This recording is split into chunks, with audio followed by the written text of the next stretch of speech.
We all remember recess growing up in school. Recess was a time of day where you could have all the conversations that you could not have while in class. Recess is where you had the real conversations. And real conversations we're going to have. In each episode of the Recess Podcast, I'm going to have real conversations explaining students and school.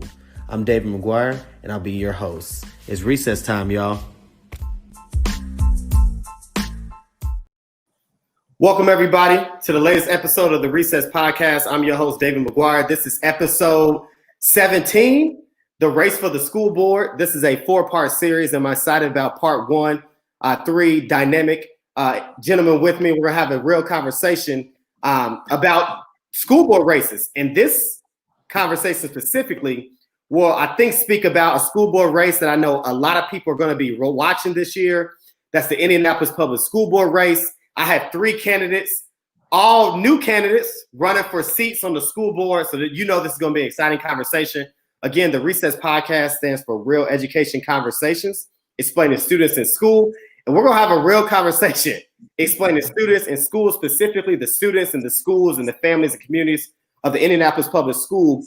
So if you're just tuning in, appreciate you what you like and share this video. Pop in the comments. There will be a space for folks to ask questions of the candidates. We do ask that you do not do any personal attacks. This is simply for us to get the word out to the people. And I want to be clear. I am a principal of a charter school. I have no interest in this. I'm not here to endorse any candidate. I'm here to endorse the people. But what I am here to do is give these gentlemen an opportunity to share their message and share why they feel like them sitting on the Indianapolis School Board seat will benefit the children of the Indianapolis School Board. So I ask that you all tune in, engage in this conversation, and we're excited to get started. So again, like this video, share this video. We're going to jump right in. So the format is how this will go. Is we will start off, each individual will get 2 minutes to kind of share who they are and why they're running. And then I have some scripted questions that we'll have. So we'll have questions for the group, specific questions for each candidate. And then there'll be an opportunity if there's questions in the comments or the chat, I'll put those on there as well. If not, I have more questions to go. So again, I want to thank these gentlemen for coming on, taking the time out. I know this is busy. It's election season. We're less than 30 days away, and it's a crucial election. And so I just want to say for those that listening, make sure you go out and vote. Whatever party affiliation, just make sure you go out and you vote with your head and vote with your heart. But specifically, it's important that we pay attention to these local elections, specifically the school board, and know that the people that are making the decision for our schools. And for me, I think everybody who's in the education sector in Indianapolis, they know that, you know, the moves that happen at the Indianapolis Public School does have a ripple effect with a lot of us. And so it's very important that we have the right people on that board. And so that's why we're doing this podcast. So without further ado, I'll give each gentleman an opportunity. We'll start with Mr. Kenneth Allen. Mr. Allen, take 2 minutes, share with the folks who you are and why you're running for the school board. Thank you so much for this opportunity to share and for this platform. We appreciate you and what you do in the community every day, but even this platform, an opportunity to share about important topics. Again, my name is Kenneth Allen. I am a native of Gary, Indiana. I am a product of the public school education system.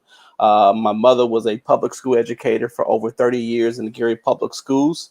I am a community servant. I currently serve as the chair of the Indiana Commission on the Social Status of Black Males. I've been on the commission for the last 12 years and the chair for the last 4 years. Also have spent my entire life specifically working with young people through my foundation, the Kenneth Allen Foundation for Entrepreneurship. Over the last 20 years, we've trained approximately 10,000 young people on financial literacy and entrepreneurship in Nigeria, Senegal, Trinidad, Barbados, as well as 30 of the U.S. states. And I've personally given about $25,000 cash to help launch youth entrepreneurs businesses here in the city and across the country. In addition to that, I previously served as the director of the PAGE program for the Indiana House of Representatives, where we work directly with young people, teaching about how a bill becomes a law and engaging them and educating them on civics. I've also worked at the Marion County Juvenile Detention Center as a supervisor, and I currently serve as a program director for the Indiana Trafficking Victim Assistance Program, which provides direct assistance to agencies across the state that have the capacity to service minors that are affected by both sex and labor trafficking. And so what led me to run for school board is part of my responsibility with the Commission on the Social Status of Black Males is that we look at the data for all of our children that are in public schools across the state, particularly African-American males, when we get the data for all of the children. And when I saw the disparities in the educational space and the achievement gap between children of color and their counterparts, I felt that given this time in history and everything going on in our community and country, that my background, over 20 years working direct with the young people and over 20 years of board governance experience, both at the state level and at the local government level, that I could be an asset to the Indianapolis Public School Board to help shape and craft policy. So I'm excited about the conversation. I'm excited about the future of IPS, and that's why I decided to run. And thank you again for this opportunity. Absolutely. Thank you again. Next up, we have Mr. Will Pritchard. Mr. Pritchard, if you could tell the folks who you are, why you're running for school board, and what makes you a great candidate. Yeah, thank you. I love this idea of having a podcast about education, especially local education issues. So thank you, David, for continuing this podcast and including the the elections as part of it. Very, very great idea. I love it. So I'm running in District 1, which is predominantly the east side, from the east side of downtown all the way out to Irvington, a little bit further east, north to Community Heights, and south down to around Christian Park, a little bit south of that. And I'm an IPS parent. I'm a dad of 2 kids at IPS in 3rd and 4th grade. So we've made a long-term commitment to IPS. So we are very invested in the district. And invested in our school. We love the school that our kids go to. We love the teachers and the principal. And part of the reason why I'm running is to highlight all of the great things that are happening at IPS every day that we don't hear enough about, and all of the talented and incredible teachers and administrators that we also don't hear enough about. So, so like I said, I've got 2 kids in IPS. I've also been a public school student. I was a public school student for 18 years, so I spent a lot of time in public schools, and I'm a big supporter of IPS. For the last 20 years, I've been working and volunteering in community development in the city, predominantly in IPS neighborhoods, and I've been helping neighborhood-based organizations to revitalize the areas that they work in. And I've been helping them with building capacity and developing housing for seniors and families, and developing office space for community facilities and for recreation. And through that process, I have also learned the importance of a good school to a neighborhood, and how a great school can stabilize a neighborhood and attract a lot of families to move into the neighborhood and keep a lot of families from moving outside the neighborhood. So a school is critical for a neighborhood and for a city. So my experience in community development is also part of the reason for why I'm running. So I'm glad to be here today, and thanks for putting this together. It's a great idea. Absolutely. Thank you. And last but not least, Mr. Winston, let the folks know who you are, why you're running for school board, what makes you a great candidate. My name is David Winston. First of all, David, thank you for doing this tonight, and for the next couple of nights, what you're going to be doing, showcasing candidates for school board. It's often, overlooked, but it's so important. So much money involved in educating our futures. I'm running for IPS School Board District 2, which is the east side of Indianapolis, sandwiched in between Lawrence Township and Warren Township schools. Goes all the way out to like 38th and German Church, and kind of fingers its way through downtown to about 16th and College. What motivated me to run is I've been working with students since 2013, all the way back when I was at Ball State. I was part of a small group that ran a federal grant program where we worked with students in the high schools to up their ISTEP test scores. And with that individual experience that they had with us, we were able to get a lot of them who hadn't passed before to pass. I've been an educator, mentor, coach. I've attended public schools all the way from kindergarten all the way to college at Ball State. I've worked in IPS. I started off at Arlington, did some subbing at John Marshall as well, worked at the Juvenile Center. I worked in schools outside of IPS. And from what I've seen, I just want to give a voice to those who are impacted daily by these decisions. I want to, be a representative who shows up for my community, and that they feel that when they see me, they see themselves as having a voice there on the board, someone who's going to work for them. And that's going to be the only thing they're interested in. I don't have any higher aspirations, maybe one day be a high school principal 20 years down the road. But I just want to make sure, we're doing the things we need to do, investing in our neighborhood schools. I went to a neighborhood school, and I know how important those are to our communities, whether it's, home equity, jobs in the neighborhoods. But, they're so important to the growth of the community. And when our schools leave, so do jobs and economic opportunity. So I want to, make sure that we're focusing on that. Equity, accountability, transparency shouldn't be an afterthought in the decisions that we make, but it should be at the forefront. And so that's why I'm running for IPS District 2. Awesome. All right. So, fellas, like I said in the beginning, I have some questions. Folks listening, you had an opportunity to hear from each candidate personally while they're running and their background. So again, jump in those comments. I'll shift focuses if I need to. If I see a question that's really good, I'll jump to that. But I'll kind of jump in with what I got. So we'll throw it out there for whoever wants to go first, and I'll keep it simple. What do you feel is the biggest problem facing the Indianapolis public school system today? Yeah, I'll take a stab at it. I think that given this pandemic that we are in, COVID-19 has just made it the disparities that already existed even larger and bigger. So as some of our children went back into school on yesterday, we need to make sure that, one, our children are okay, taking care of their social and emotional needs. We also have to make sure that our staff is okay. This is a pandemic that none of us have seen before. Typically, when we have things similar to this, we're able to go to the history books or the encyclopedia and see where leaders did in past. And unfortunately, given this pandemic and the uniqueness of it, we don't have that ability. So first and foremost, we have to make sure that we're meeting the social and emotional needs of our children and our staff. So I think that how we handle COVID, particularly with our children that English is a second language, and particularly our children that are special needs, we have to make sure that we're being accommodated and make sure that they're staying on track as well and not falling further behind. Good. I would agree with Kenneth.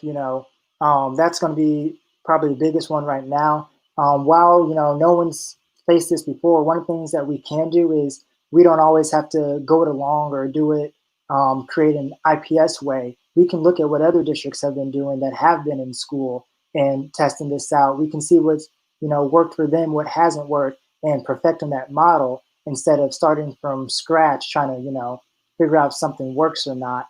And then I think whatever we do decide to do, we have to lead by example when we do it.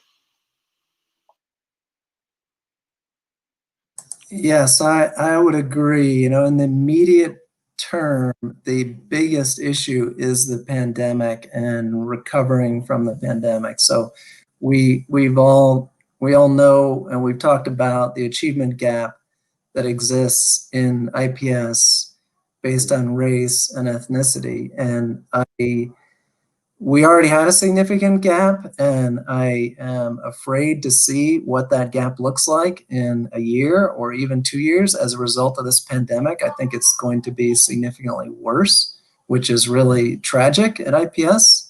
So I think the pandemic and the aftermath is the immediately the biggest issue. The second and kind of third ones are the achievement gap that exists for 70% of the kids, which is alarming, and we should all be working as urgently as possible to reduce that. And I know it's a focus of the superintendent and the board, given the racial equity policy that the board approved this year. So I think that is also an immediate need. But then finally, the financial situation of the district. The district was already projected to have an operating deficit within the next 7-8 years. That will probably be worse now with the pandemic. And, the district's financial position can impact everything else the district does. And So we do not want to be in a position again where we're closing schools or teachers are not getting pay raises for a significant period of time. So we have to figure out a way to resolve the district's financial condition. So we can, that'll give us a lot of flexibility to make a lot of other positive changes at IPS. Yeah. I've had some folks that reached out to me and asked me, wanted me to ask. I have a question in here about the financial constraints that the district face. I also have a question in here. Someone asked me to ask about the possibility of closing schools. So I'm definitely going to get to that because I think that's really important if you just think about the history. I mean, heck, my school that I'm currently in is in a closed IPS building, right? So like that is a reality. So we're going to touch on that too. So we talked about, you each highlighted the importance of COVID-19 and the pandemic and how, but we all know that a lot of schools, including IPS, saw in-person instruction for the first time last year. I want to know, as school board members, if elected, what would you do to hold the IPS leadership accountable for the math and reading proficiency rates of schools and of students, right? Because at the end of the day, like, our kids have to learn, right? And we all understand the pandemic and kids being out of school, but we're in a bottom line building. And for some of these kids, this is life or death. This is their way out of their current situation. So I want to hear, what do you plan to do if elected to make sure that IPS and the leadership in IPS is held accountable to make sure that students are learning in both math and reading? I'll start on this one. First of all, I think we need to go. I worked at a school where they worked at, they used a program, I can't remember what it's called, but it tracked the kids, where they were and where they needed to be. And they were given lessons based off of where they were at. And so every child was learning a program. Sorry, comments. They were working on a program. So everyone had the same lesson, but you might have had a different lesson for that standard to get you to where you needed to be, but you were still learning the same information. So that's one way we can track. And then, every about every 9 weeks, they had an assessment to make sure everyone was learning those standards that needed to be done. And it was all within that one system. You had a report and you had lessons you worked on daily and weekly. You had to get so much time in the program, and it worked. So that's one way we can work on it. Holding the leadership accountable. So oftentimes we blame the kids. I've worked at schools where we blame the parents. We blame where the kids have come from for the problems. But the one thing that we never blame is the school administration. We don't blame the teachers. So if you're not teaching, if the kids aren't learning it, it's not the kids' fault. It's your job as a teacher to make sure the kids are learning, differentiating your lesson for all your learners and your kids. The principals, we have to hold them accountable for their data as well. It's not just the superintendent, it's not just the central office, it's also the building leadership. And if they're not upholding the standards, then, we might have to make some changes.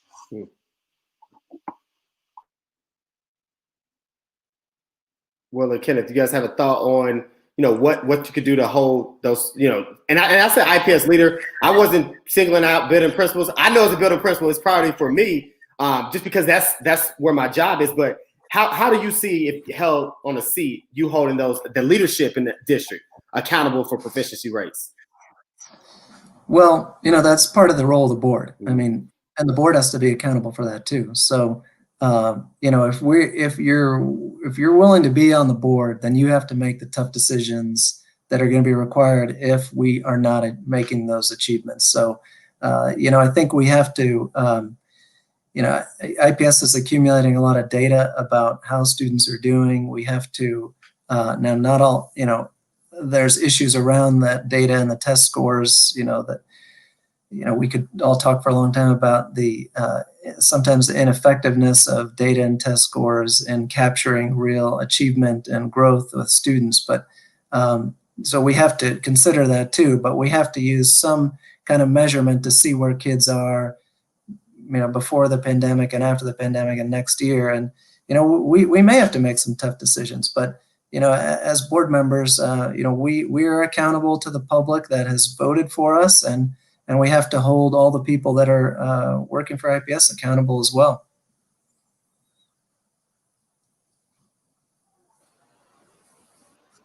Yeah, I agree with what's been said already. The good thing about IPS is that we have some high quality, high performing, and high achieving schools. So this proves that we know how to run good schools. We must now utilize that same energy in making sure that all IPS schools are successful. All of our children deserve, as you indicated, a quality education. When I'm elected, I'm definitely going to work with the IPS school leadership to offer vocational education. I had a conversation with some union guys the other day, and they talked about how many of their folks are retiring and how many jobs are going to be available that they need to fill. So I definitely want to make sure that we put an emphasis on vocational education. The other thing I'm definitely pushing for is entrepreneurship education and financial literacy, not just in the middle school and high schools, which we are doing a pretty good job with, but also introducing that conversation early on, as early as kindergarten, so that when our children have matriculated through the school district, that they know how to run a successful business if they so choose to or so desire to, if they're not ready or fit to go to college or don't have the resources.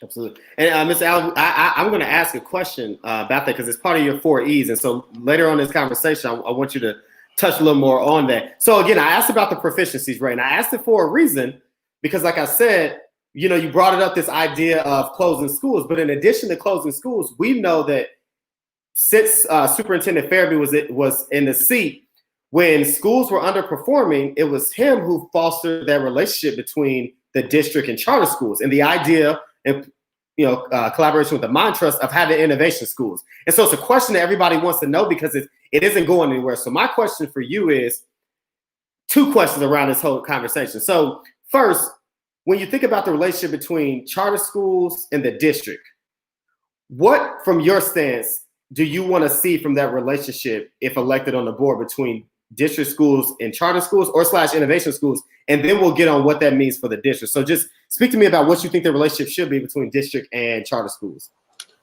Yeah, I'll take that one first. I think that one of the things that has not happened, there has not been a lot of transparency and accountability.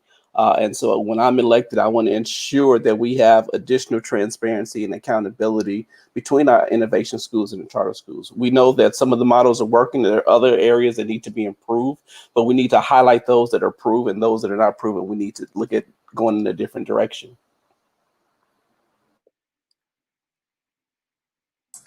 I think that I agree with Kenneth, but I also add that when it comes to charter schools that are chartered by the mayor, but not innovation schools, I think IPS and the mayor's office or whoever charters schools that are within the IPS boundaries need to think strategically and holistically about where schools are placed. And I think we ought to include a geographic component in the approval process for chartering new schools.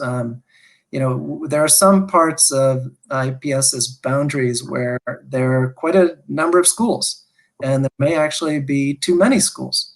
There are other parts of the city where a charter school might be a good fit. So I think we need to, IPS and whoever's chartering schools, which in Indianapolis is most likely the mayor's office, we need to think more strategically about where schools go so that we don't have schools, a charter school and an IPS school that are serving similar neighborhoods and competing against each other.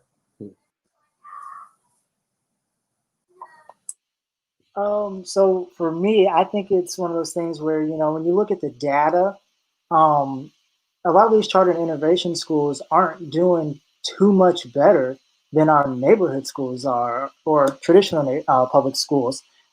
They tend to, at least in the second district on the east side, they tend to have worse discipline data than a traditional school.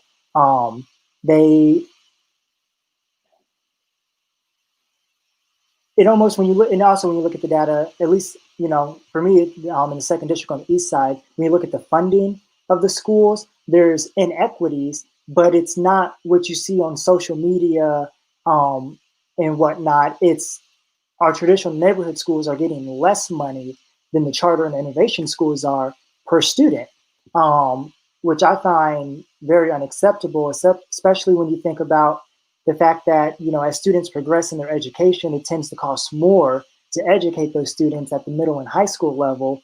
And the fact that you have a elementary school that is doing better, getting so much money to where they're getting almost as much money as a middle school is that's underperforming, and then the other elementary schools are getting $5,000 to $6,000 less per student, and they're the ones struggling who need the help. So I think we gotta, look at the results and see what's working at those schools, what's not working, and figure out how can we better educate our students, and not so much about where they're getting educated, but how are we educating them. And I know each of you, or it's broken up into districts, so you have a specific neighborhood or area that you're responsible for. So, but I have a question that I've talked to teachers, friends, school leader friends, parents, community members, and I think the biggest thing why people have issues with school boards, right? Specifically, I would say in Indianapolis, from what I heard, is they feel as though that the seats on the school board are bought, and that those individuals have a hidden interest for the people that funded their campaign, and they're not speaking for the people, about the people, and to the people, right? So I want to know from each of you, right? How are you going to break that stigma that your seat was bought for just because someone endorsed you, a big organization endorsed you? How are you going to make sure that the decisions that you make, and the lines that you draw on are what's in the best interest of the community and the kids and the teachers and the parents, and not the money that goes into those campaigns? So how are you going to make sure that you make the people understand that this seat wasn't bought, that you ran for them and will continue to advocate for them? I'll start on this one. I haven't taken any PAC money, any money from any organizations. So the people funding my campaign, it's the people who are real people. It's not organizations that have funneled money from other donors to hide where money's going from. The shirt I have on right now, elect your neighbor, that's what my campaign's about. I'm just the neighbor running to represent the rest of my neighbors. And I'm not, the only people I am responsible to are the students and the community members of District 2 here on the east side, so you don't have to worry about me. But at the same time, I'll talk to anybody, to figure out what we can do best for our students. Like I've told people, I've talked with the union president, but at the same time, I've also had conversations with Jasmine Shaheed Young, who runs Rise Indy. I've had conversations with Justin O. Miller, who runs Stand for Children. So I'll talk to anybody, but you don't have to worry about me compromising my values or selling out my community when it comes to doing what's right.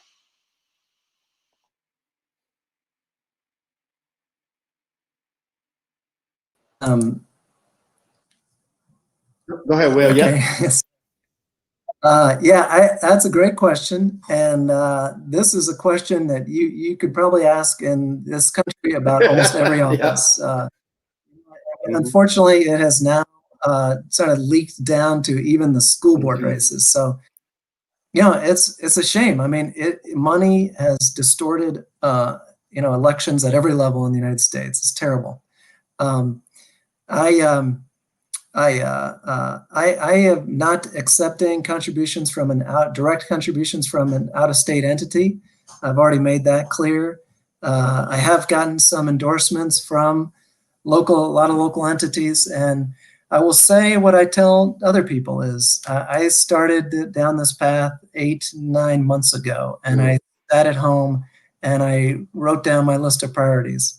And those priorities are based on my experience as a parent at IPS and as a public, and in talking with their teachers and administrators and fellow parents, and my experience as a public school student myself, and working with neighborhoods. So that's the basis for my values and my priorities. And if other entities, organizations, individuals are okay with those values and priorities, then I welcome their support. And if they're not, then I'm probably not their candidate. But my priorities and values have not changed since that time 8 or 9 months ago, when I had no endorsements at all except for my family. So nothing has changed since then, and nothing will change. So I've told people I welcome your support, but I will also make decisions going forward based only on my interaction with the schools and teachers and principals and the superintendent.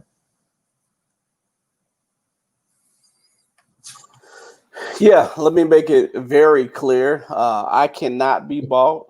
I am my own voice, and I will represent the voice of the district when I'm elected. DeQuavis indicated, I've had conversations with union people, non-union people. I have received some endorsements. But one of the things that I'm privileged, I was looking at our campaign finance report as it's due for all candidates next week. And I was just thrilled at the amount of my Facebook friends and social media followers and family and friends that have made individual donations. It takes me back to when President Obama ran the first time and how his average donation was like $5 from just regular everyday people. And so I think that we built a grassroots campaign, and we continue to fight. As I've been an advocate in this community and even different communities across the country, I will remain that community advocate when I'm elected to the school board.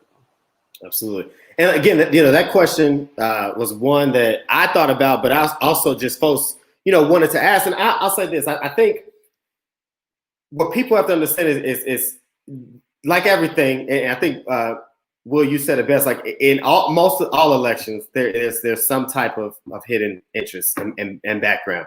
But I think the most important thing is when folks sit in that seat, it's about the decisions they make in that seat, for me, right? So if someone endorses you or someone doesn't endorse you, so if you get in that seat, I want to know, what are you going to do the moment you sit in that seat? You care less what you did in the campaign. That's fine. Now that you're in the seat, I need to know that you're going to be, and especially for a school board, you're going to be for the people, for the children, for the community, the parents, and so on and so on. And if you do that, if you can do that, then I think that's what's most important. I know people have their interest, but like I said, this is simply about asking the questions that people want to hear. So I'm gonna pivot to something that I think has gotten a lot of praise. I'm an IPS, and rightfully so. And I'm asking a question for me and some other community members. So we all know IPS has done some big work with racial equity and the work that they've done in the wake of the social unrest that's happened in our country. But here's what I want to know. As school board members, right? Because it's all good to have a diversity statement, and I'm all for that. That's nice, and wave the banner and all that stuff. But I want to know from you, as school board members, when you sit in that seat, what tangible outcomes do you want to see from the district in regards to racial equity work?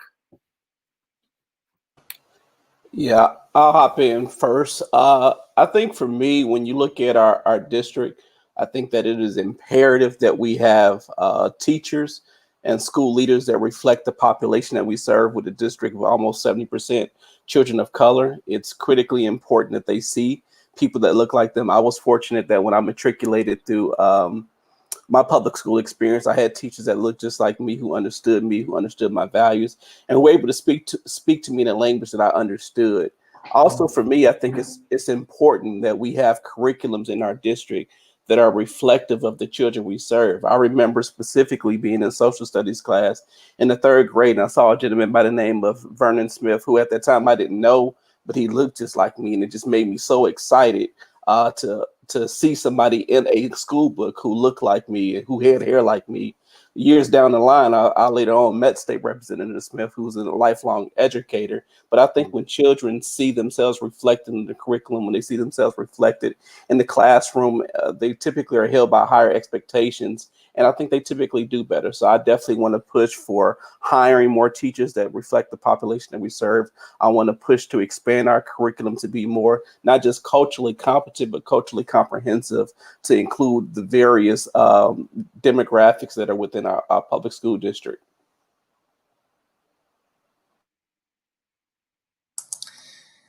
Yeah, this question, comes up a lot, and I think for good reason. I mean, the fact that IPS appears to be failing over 70% of the kids is, we should all be outraged by that, the fact that that's happened as long as it has. And I think the racial equity policy did a great job at finally saying in plain words, black and white, like, this system has been a racially unjust system for a long time. And, the fact that that is now in words and approved by the board, I think was a major step. But now we need to act on it, and I think the next board will. That should be their primary focus, is acting on that. I mean, it is a moral failure that public school systems don't do a better job at solving that issue. So I think Ken mentioned a few ideas I support as well around curriculum and teachers of color. I also think, and a few schools are doing this, but we need to find, as difficult as it is, to more resources to support this, is we need to create a support system in schools to help kids get ready to go into the classroom. And that includes positions like social workers, psychologists, learning behavior support people, even occupational therapists, physical therapists, speech pathologists. We need to have these positions so that we can prepare kids to go into the classroom, and all that responsibility doesn't fall on teachers. And I know that's expensive, that's going to require a real commitment, but I think that is also a component of reducing that achievement gap. And I think we've got to figure out a way to find those resources and make that happen. I think the racial equity resolution and Black Lives Matter resolution, it was definitely past due. But I think we have to be intentional about what we're doing. And, I didn't see that when we did it this summer. The fact that they went on news talking about, we're going to do it in the fall, but because of everything that happened now, we're going to do it now. It showed that you knew you needed to do it, but you were waiting. And the fall is an interesting time to do it. The fact that things that happened here in Indianapolis didn't provoke you to take action, but you even mentioned it, George Floyd, made you want to take action. Well, what about things happening to our students here in Indianapolis? Students in the police. Shortridge last year, student assaulted by a police officer on camera, and then the police officer still lied in their report while he was on video. And so it's, we have to be intentional about the things that we're doing. Yes, we need more teachers that look like our students, but we also need less educators that are culturally incompetent, that are racist. We need curriculums that are updated and culturally competent, but we also need to make sure, when we're closing that achievement gap, I don't want us to graduate, 95% of our Black and brown students and say, yay, we closed the gap. I want that diploma to mean something. Too often, we have an achievement gap now, and I've seen students that I've worked with get a diploma, go to college, and they're back home before that first semester ends because they didn't learn anything. They were just passed along, got the credits, went to a college, and came back because they received an education and it wasn't worth anything. If your education's not worth anything, you didn't learn anything, what does your diploma really mean? Are we really closing in the gap, or are we just trying to make up for numbers? Back in 2017, African Americans had one of their highest graduation rates. They were about 84, 85% graduating back in 2017.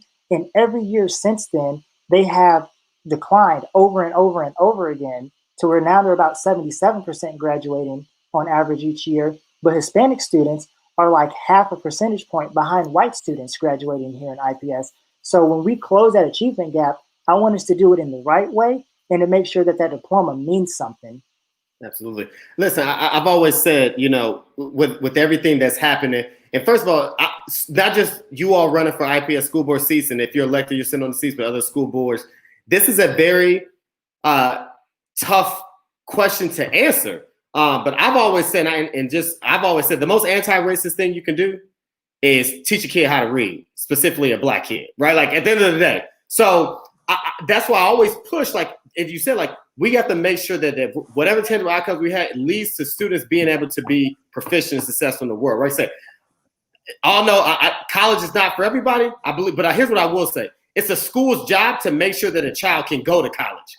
The choice of them going to college should be theirs. And so, listen, gentlemen, I think that's a tough question to ask, because also you're not in tune with everything that the district's talked about. So you're only speaking about something that has to do with what you see, right? And what you hear. It's not until you get on the seat that you can see this is what the district has done. But I think you all share the same thing that I share.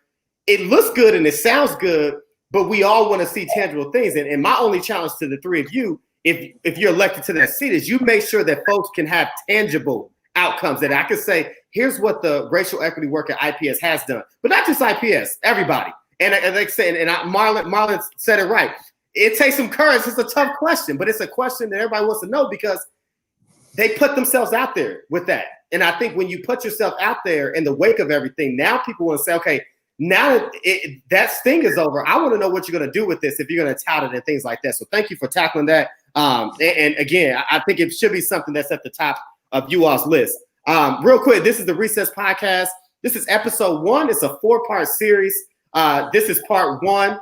We're talking with 3 candidates that are running for seats on the IPS board. Currently not on the board, but definitely running for seats on that board. And just based off the 40 minutes I spent with them, again, it's the first time I met each of them. And so hearing their platform, I think they have some good stuff for the district. And so we're going to get in before we leave here. We're going to give them an opportunity to talk about specifically some stuff that I want to ask them about their candidacy, but I have some more questions. So I'm going to jump back to COVID. And students in suburban schools had access to technology before the pandemic happened.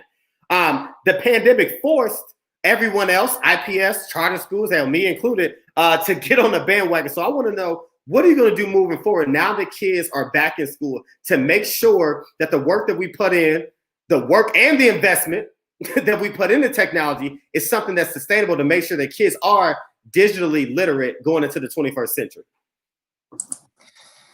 Hey, David, I wanted to say one last thing on that last point is about the racial equity part is we have a great moment here in a way because we have a new superintendent, relatively new, who's made this a priority of hers.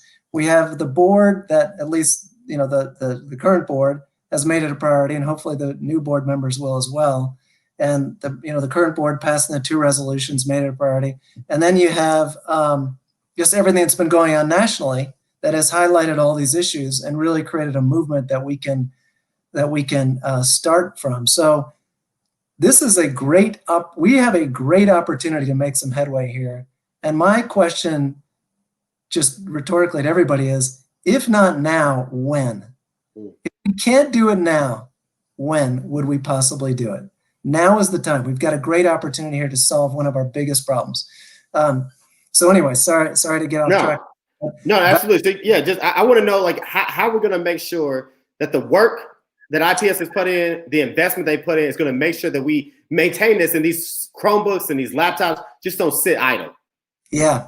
And I think, we would also be wasting we spent a lot of money with the hardware and the software and getting kids and teachers acclimated to using technology in the classroom. So, it would be really a mistake for many reasons, financially as well, to waste all the progress that we've made in incorporating technology into the classroom. So I think we need to think really creatively about how do you take, all of the software that's on the computers that the kids have been using for a couple months now and use that in the classroom. But, the other thing to think about is not every school, we have so many different choices and models now at IPS, not every school is a good fit for technology and for having Chromebooks. So, you think about like a Montessori school where it might be a great fit for that. Or you think about a high school like Heron maybe, as opposed to Purdue Polytech, where, that may not be as easily incorporated. So, I think the challenge is, don't waste the money and the time and the resources we've spent so far, but also, is it possible to incorporate technology into all the school models? And some more so than others, it may be, but some it may not be a good fit. So, but I do think now is the time to realize we can't waste all the resources we spent on this. I think the first part about your question, I think it's important to first know that not every township school had one-on-one technology. There are some townships who they spent a lot of money this summer and in late spring to get that technology one-on-one for all their students. Their students struggle with Wi-Fi and internet access as well. They have a lot of underprivileged students as well. And so I think a lot of times we try to pit IPS against all the other schools when it's not always factual. A lot of those schools are struggling with the same things IPS does as well. So one, I think that's important. Our students, with the one-on-one technology, they should have already had it. But at the same time, we got to ensure that we're providing that PD to our teachers, many of which have never taught with technology really because they've always, they've had the paper and the textbooks. So are our teachers trained to use the technology that we have, or did we just throw it on them and hope that they learned it as they went? Training our parents to use it, is it user friendly? And when I say user friendly, is it user friendly in the language that you speak at home? Are we sending things home in the languages that the students and their families speak? Sometimes we have students who understand English, but their families do not. So making sure that the technology and everything, works for them. We spent a lot of money on this technology by taking out bonds. So this technology isn't even paid for. So making sure, how we're going to make up that gap in the budget for technology we didn't plan on spending. And then on top of that, replenishing and replacing this technology. It's going to need repairs. It's going to have to be replaced. There's going to be devices that are broke, that are lost, that are not returned. And so, having those ideas in the back of our head of how we're going to do that and updating maintenance and the programs, making sure they have, Microsoft Word, PowerPoint, things like that. But then we also I think one thing we should start thinking about with this technology is, do we move to getting some textbooks electronic, or are we just going to have kids hauling around 20 pounds of textbooks when we can have an app where the textbooks are loaded up for them in their classes? I've been in schools where we've been short on textbooks. Pages are ripped out. They're thrown out the windows. They're lost. They're not returned. Are we going to get a better investment with ebooks? Are we going to easily be able to get those ebooks in different languages for our students? Because right now, when we buy textbooks, English, English, English, English, English. If you don't read English, you're not going to understand the book. Whereas a lot of times you can get them in Spanish electronically. And so I think that's something we have to think about. Good. Mr. Allen, your thoughts? Yeah, what I would add to that is very important that we should have done this a long time ago. As it's already been indicated that we are on a one-on-one, but many times our children are going home and they don't have good internet or solid Wi-Fi connection. So we're going to have to work with the community leaders, business organizations, other non-for-profits to make sure that not only do they have the technology, but they're able to access it via strong broadband. And that may take, as a district, some of the board members going to the legislator to make sure that we have the infrastructure in place necessary to support a connection for our children. The other thing that I think too that is often not mentioned in this conversation is that a lot of our children don't do well virtually. When we think about our special needs students, virtually maybe not be the best option for them.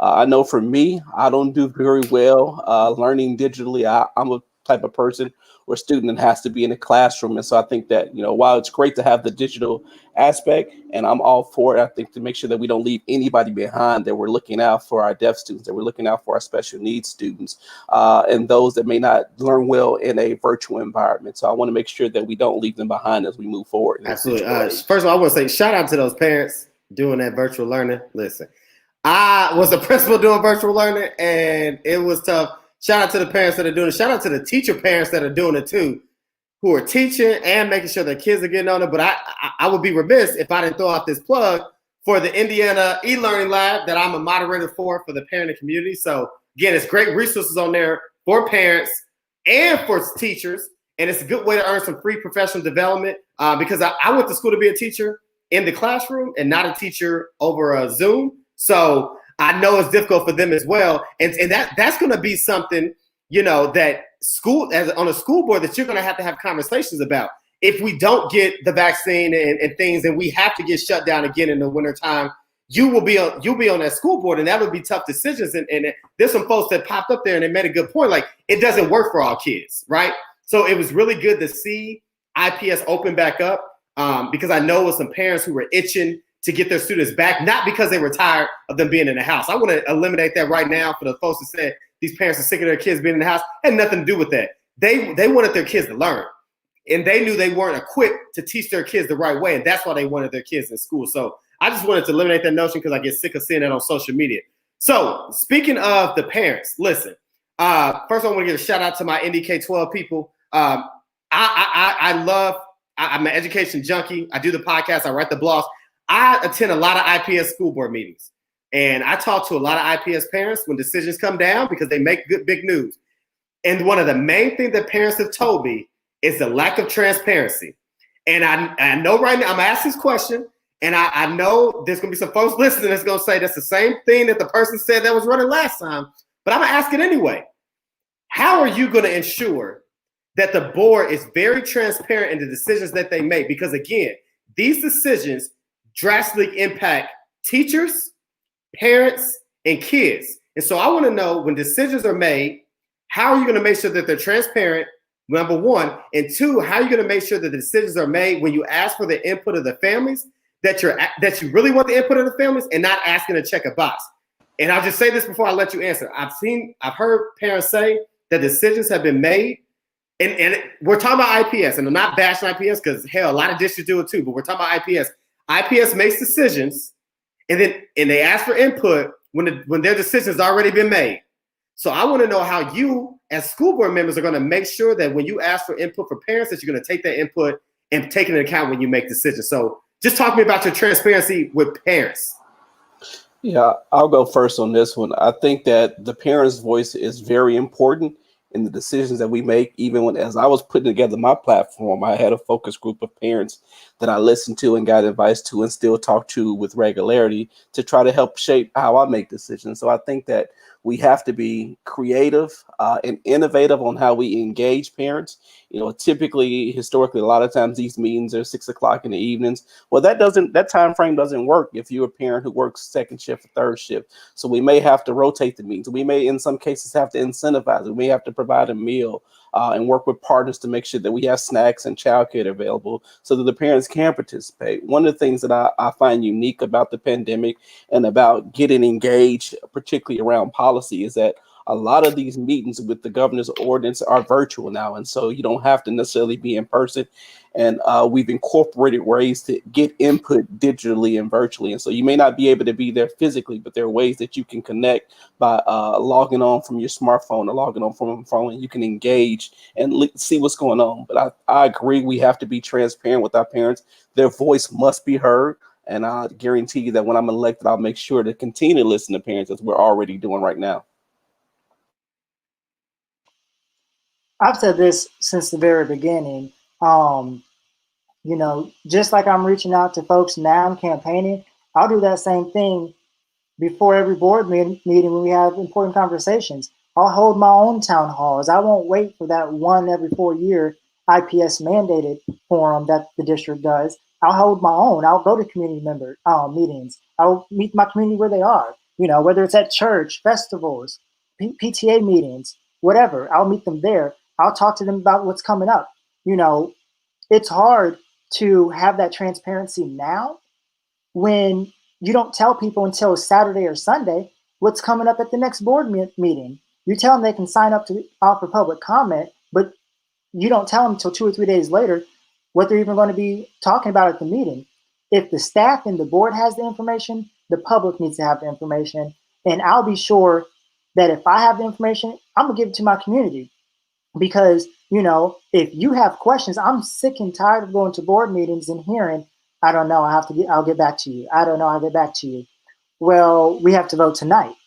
And they always want you to vote tonight, but they want to get you the information you need later. We don't know if our board members are ever getting the information they need.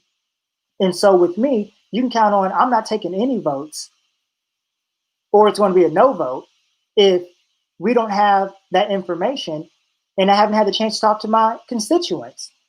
I do understand sometimes special things happen, especially like right now in the pandemic, but there's too many things that are brought up to the board the day before, or, you have your Tuesday meeting and they slip it in the agenda on Wednesday for the Thursday meeting. And so we gotta do a whole lot better. David, I think I may have mentioned this in the beginning that I am an IPS parent. You did. Yeah, I was gonna name that for you. Yeah. Yeah. I have experienced this firsthand, and I've sat in homes with parents in our neighborhood that go to school with our kids, and we all say this. We have this exact same complaint. We've been complaining about it for years. I think part of the problem is we haven't had enough parents on the board in the past.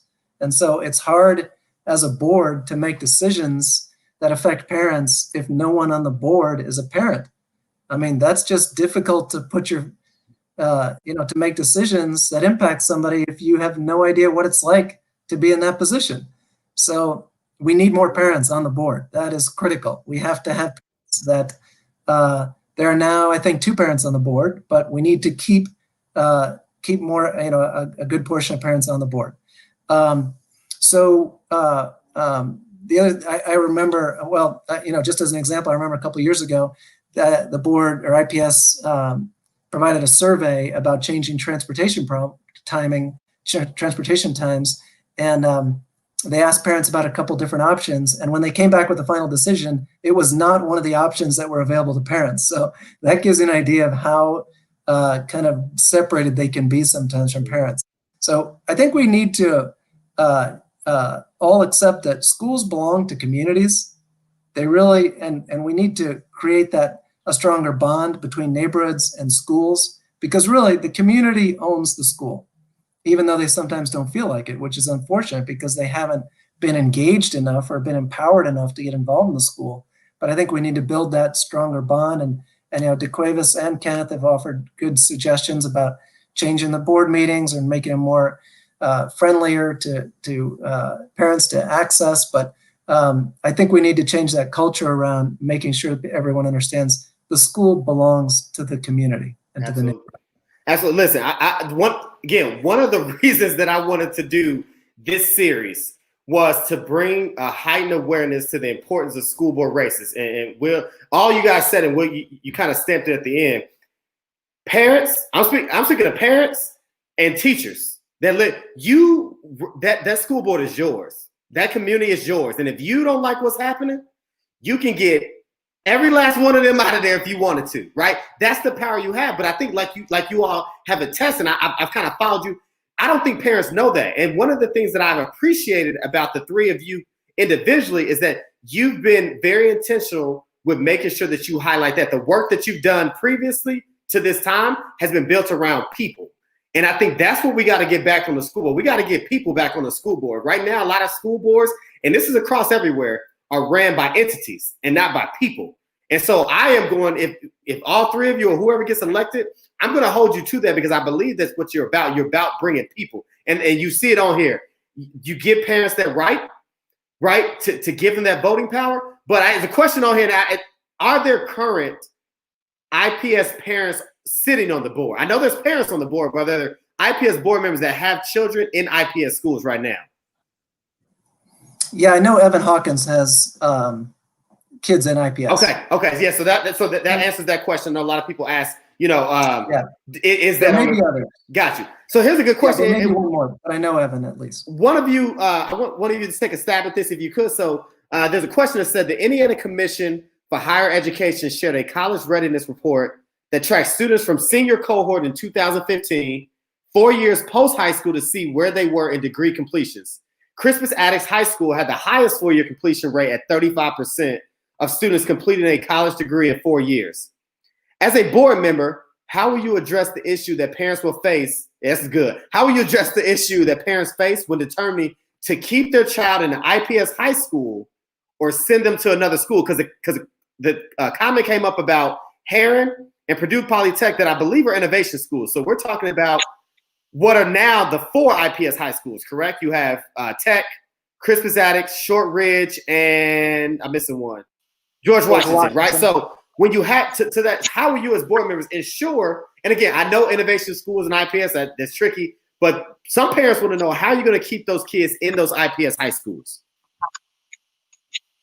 Yes. So, right now we have, we say we have school choice, but we have a lot of kids who they don't really have a choice what school they're going to.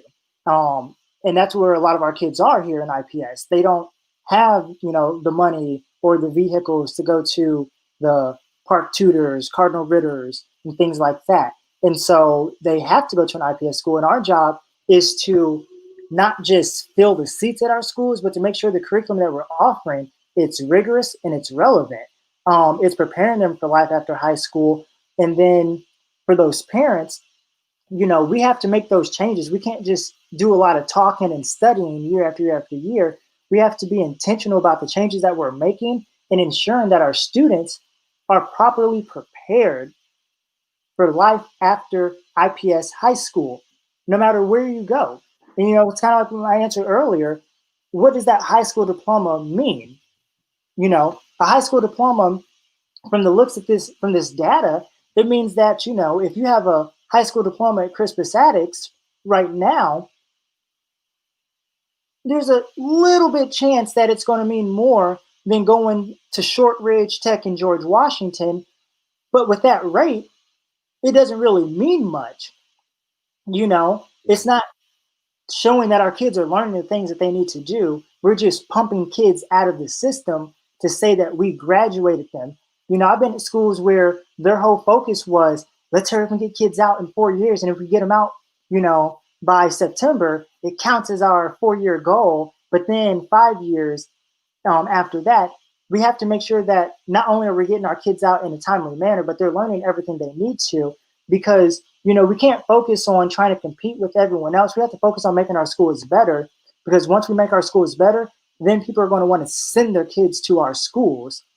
They're not going to send their kids to our schools when we keep saying, well, if you don't like this school, just go ahead and send them to this one and it still counts for our enrollment. We have to be intentional about making every school better, not just our high schools, but it starts at the elementary level. Because if I know that there's a quality elementary school I can send my child to, and then a quality middle school program I can send my child to, and then a quality high school, my child's going to go to IPS every single year. And that's why we see, if you look at the data, you got to look this stuff up to find it. But if you look at people who work for IPS in high offices, all the way up to the superintendent, they don't live in IPS. And a lot of them don't send their kids to IPS. A lot of them live in Pike. Others live in Brownsburg. But they know you can work here and make a lot of money, but they don't believe enough in our school system to send their own kids here. Our superintendent does. Hey, listen, listen. I've talked about that piece a lot. That has been something that I've talked about, right? This idea, and we're at the hour, and I want to still give you guys an opportunity because I have a question for each of you that'll kind of be part of your final thoughts. But I've talked about that a lot, about you work in a district or you work at a school, and this idea of sending your kids to that school, and I think it's important, But I say this: it's a beautiful thing about choice, right? Listen. It's my podcast. I'm all about school choice, right? Because if you don't like steak, right, you ain't gonna go to Longhorn, right? That's why you go to other places. So I believe in choice, right? And parents have that choice. And so I have some clarifications because it was brought up. Heron is an IPS innovation school. So that I was wondering that too. I thought it was a choice school. So it's an innovation IPS school.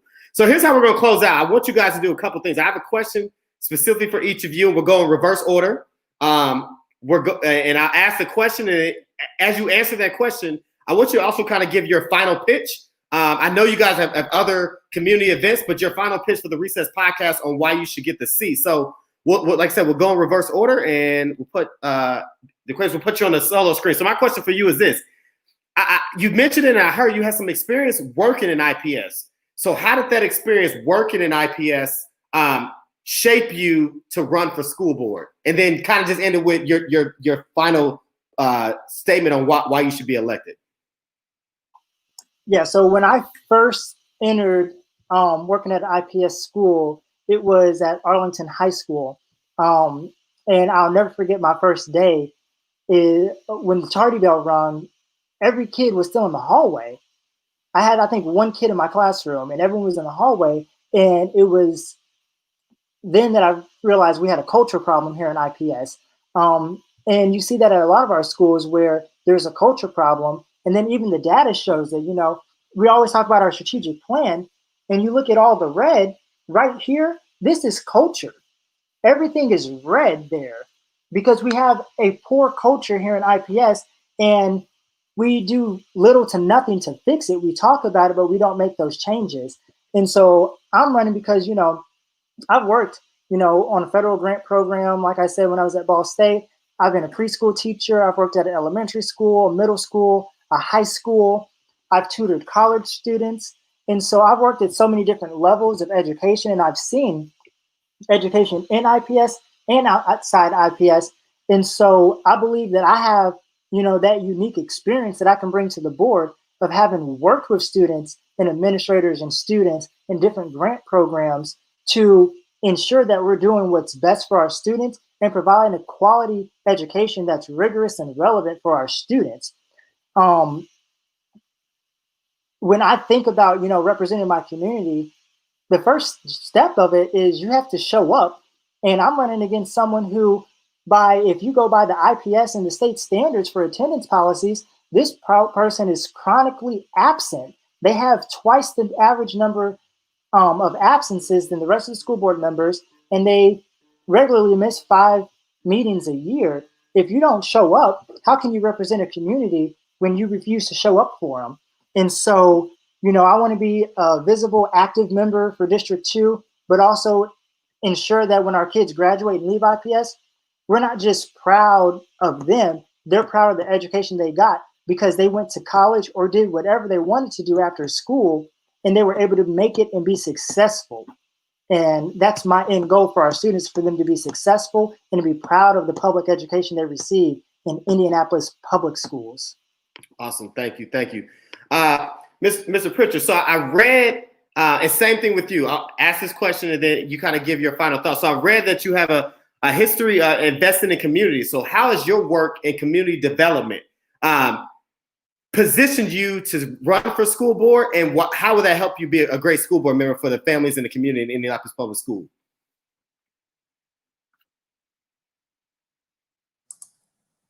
Okay, sorry.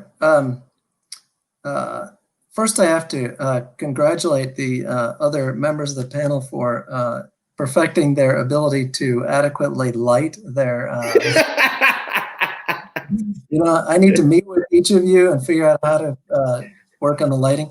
But anyway, like I said in the beginning, I've been working and volunteering in community development for 20 years in the city, and I have noticed that in neighborhoods in the city, you have low-income people whose neighborhood school has been failing for a long time, and they do not have the resources to move out of that neighborhood or find another school. And so for them, school choice has been a good thing, but we still have too many neighborhood schools that are failing.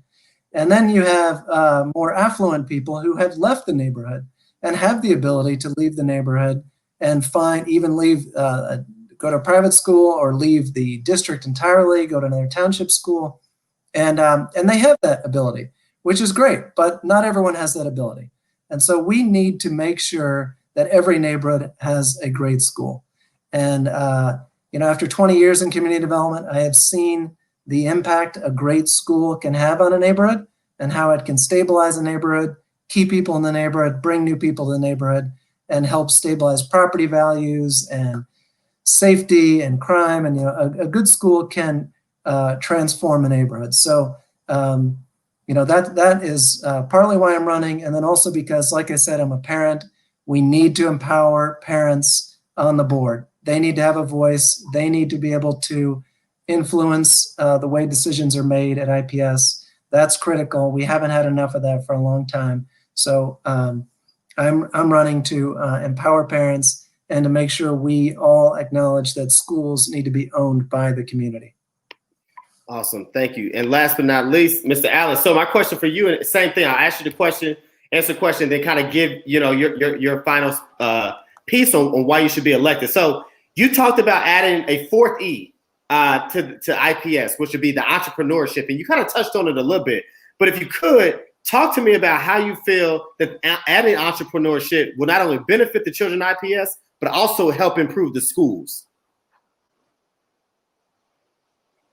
Yeah, absolutely. So entrepreneurship is something I'm extremely passionate about. It I indicated earlier that I personally helped train over 10,000 young people on entrepreneurship and financial literacy, all of the United States as well as Nigeria, Senegal, and Barbados. And I have a passion because I started my first business as a middle school student. And it wasn't that I learned how to start a business in the traditional education landscape of public schools, but it was outside organizations that came in and mentored and taught me the principles of entrepreneurship. And I've been sharing those principles with other young people. For many of our children that matriculate through public schools, they are already coming to the school district on free and reduced lunch. They're coming to poverty, and they want to understand, how is what you're teaching me in the classroom going to make me some money? Because the guy on the corner has the new Jordans and he didn't graduate. So how is this stuff actually going to be useful? And a lot of times when people hear me say, hey, you trained 10,000 people, tell us some success stories. And I often think about Brandon Griffin as one of those. Brandon Griffin, I spoke to his class when he was in fifth grade. And at the end of my presentation, Brandon came up to me and said, hey, I want to be just like you when I grew up, Mr. Allen. Of course, I was flattered. At that time, I wasn't that far removed from Brandon. I was only a sophomore in high school at the time. Little did I know, as I fast forward, Brandon Griffin called me when I was about 18 to 20 years old. And he said, Mr. Allen, you remember me? I said, yeah, I remember. He said, well, I told you I wanted to be like you. I have my own business. I have an IT company. And it's doing very well. Not only is my IT company doing well outside the community, but I've convinced my school district to actually hire me. And so the school district is one of my clients, and I'm making more money than some of my teachers. Here he is in 9th and 10th grade, making more money than some of his teachers. And so I think that when we instill entrepreneurship and financial literacy to our young people, starting even as early as kindergarten, to introduce the principles, that when they graduate, not only can they enroll in college if they want to, not only can they go to the military if they so choose to. I'm a proud product of ROTC. I did 4 years of high school ROTC, 2 years of college ROTC, and was going to go into the military. But not only can our students go into the trades, but if they so desire, once they've matriculated through our educational system, they have the principles to actually start a business if they so desire to. And by doing that, they are more likely to invest in their community, invest in themselves, and really rechange and shape their future by learning entrepreneurship and financial literacy. So I'm hoping that on November 3rd, or even those that are early voting as early as it started today in Marion County, that you'll look at my background. I've been an advocate in this community for over 20 years. I've worked direct with young people my entire life at the State House, at the Juvenile Detention Center, and even now making sure that we eliminate human trafficking all across the state. So thank you for this opportunity to share. I look forward to meeting with you all. I'll leave my information in the comments. And I want to encourage folks that, you may not get an opportunity to talk to any of the presidential candidates. You may not get an opportunity to talk to the governor candidates, but you can talk to your school board candidates. We're very reachable. We put our contact information out there. Feel free to reach out to us directly. You don't have to make assumptions about where we stand. You can contact us directly. I don't have an assistant. You call me, I'll put my number in the chat, and you can talk directly to me if you're undecided. But I hope that you would consider Kenneth Allen as you make your at-large selection, either before November 3rd or on November the 3rd. Absolutely. Again, gentlemen, I want to thank each of you. I know this was, first of all, listen, it's tough to have these conversations, especially as you get closer and closer to the time of election, because everybody's going to scrutinize and nitpick at what you say, let alone coming on with a guy you don't even know on a podcast that streams live that you don't know what will happen. But again, I want to thank you again. And again, the sole reason for me doing this, I said it before. I have one of my mentors. I started the Recess podcast thanks to a group of individuals from the 8 Black Hands. So if you don't know about the 8 Black Hands, I encourage you to follow them with Ray, Sharif, Charles, and Chris Stewart. Chris Stewart talks a lot about school board races. And he's always pushing the importance of school board races. And so he was in my head when I was thinking about this. And it said, we need to do this more in Indianapolis because we need to highlight these school board races, especially this time. We are at a critical juncture in our country with our schools coming off a pandemic, coming off of racial unrest and things like that the school boards are going to play an important part. So again, this has been part 1 of the Recess podcast, the race for the school board. Part 2 kicks off this Thursday, 7:30 p.m. streaming live again. I go one-on-one with Diane Arnold, who's a current school board member. So her and I will have a conversation. Next 2 weeks from now, on October 20th, I'll be interviewing 3 candidates, one of which is running for a school board in Warren, another one in Wayne, and then another one in Pike. And so we're going to have a great conversation because, again, IPS is not the only school district that has a school board race. And so we want to highlight those. And then I end the 4-part series where I go one-on-one with Brandon Randall. That's October 22nd. So, again, 3 more opportunities. But I'll definitely be sharing this link. I'll make this go live, so share it with somebody. Or if you're still thinking about IPS parents and families, who do I want to vote for? And I want to remember, what these candidates said. I'll make sure I make that link live so you can listen back. But again, Will, Kenneth, the Cuevas, I want to thank you again. And again, I don't personally endorse you, but I'm definitely going to endorse your ideas because I believe the things that you said to me here, and all I can say is that you're speaking for the people. And like I said, the Recess Podcast, man, we're about the people. So again, thanks everybody for tuning in. I love y'all. Appreciate y'all. Catch me next week. This week, Thursday, and then 2 weeks from now. And I'll make sure I share each of the information on my social media page. Have a good evening, and I'll see you guys on Thursday.